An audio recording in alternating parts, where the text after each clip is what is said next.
Welcome back. In today's video I'll be showing you how to make party chat only come through your headset on an Xbox Series X, Series S or Xbox One.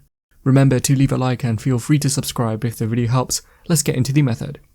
To make party chat only come through your headset, open the menu by pressing the Xbox button on your controller and then scroll to the right to get to the profile page. On here select the settings icon and then choose General from the left. Now select volume and audio output. On the next page, choose additional options, and now look for where it says party chat output. Select this drop-down box and make sure that headset is the only option selected.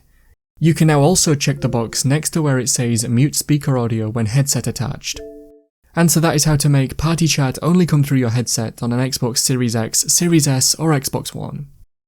If you have any questions, then let me know in the comments below, and if you did find today's video helpful, remember to leave a like and feel free to subscribe for more tips in the future. Be sure to stick around to see some of my other videos that you might be interested in. Thanks so much for watching, and I will see you in another video.